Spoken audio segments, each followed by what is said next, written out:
Mr. Deputy Chairman, sir. So some days ago, a newspaper item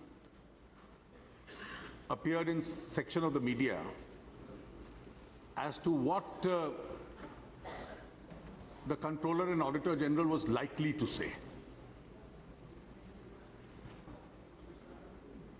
As soon as that news appeared,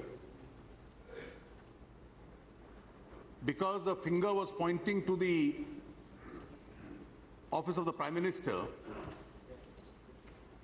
a nervous PMO has got our friend Shri Ajay Makan, the Minister for Sports, to make a hurried statement that very day. The statement deals with the structure under which the Commonwealth Games were conducted.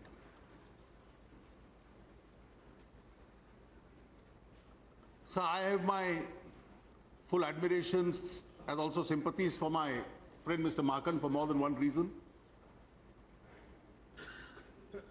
There is no impropriety that he did in connection with the games. I have sitting in front of me at least two former ministers who were the, if I may call them, the vigilant and the moral objectors. They were the whistleblowers who were trying to object to what was going on. And curiously, they both went out of government. But sir, Mr. Makan's statement reveals very little. It conceals much more. And one of the questions that really arises is, why does it conceal so much of information in relation to the games, and tries to sidestep the real issue as to how the structure for the Commonwealth Games was really created. So the Commonwealth Games was a major international event. There was a larger object that once such international objects are held in a city like Delhi, you are able to showcase India to the rest of the world, you are able to promote Indian sportspersons, and then gradually try and emerge as a world sporting power. So it's the regret of everyone in this country that what was intended to be a major international sporting event converted it itself into a massive scandal.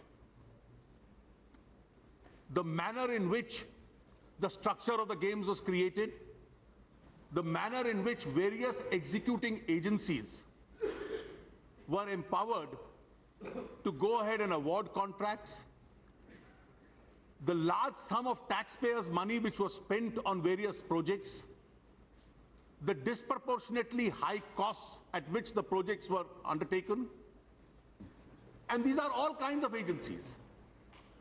You had the Sports Authority of India, you had the CPWD, you had the NDMC, you had the DDA, you had the Government of Delhi. Each one of these agencies which organized these various projects and spent literally thousands of crores on each one of them.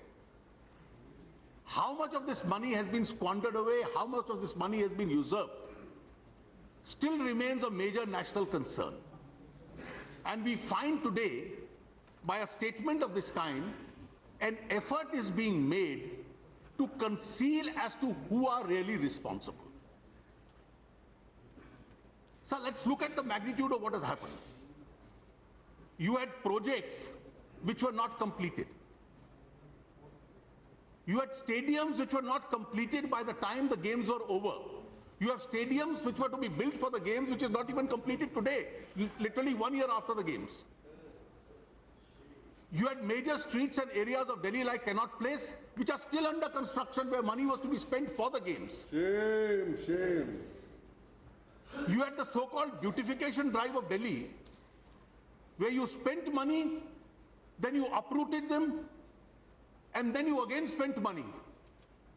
And the reports which are coming out, the Prime Minister has made a statement immediately after the games. that be you ever so high, you will not be spared. The law is above you. Nobody will be spared. But what now appears is that there is a structured effort of the government that the buck of the Commonwealth Games must stop with only one man.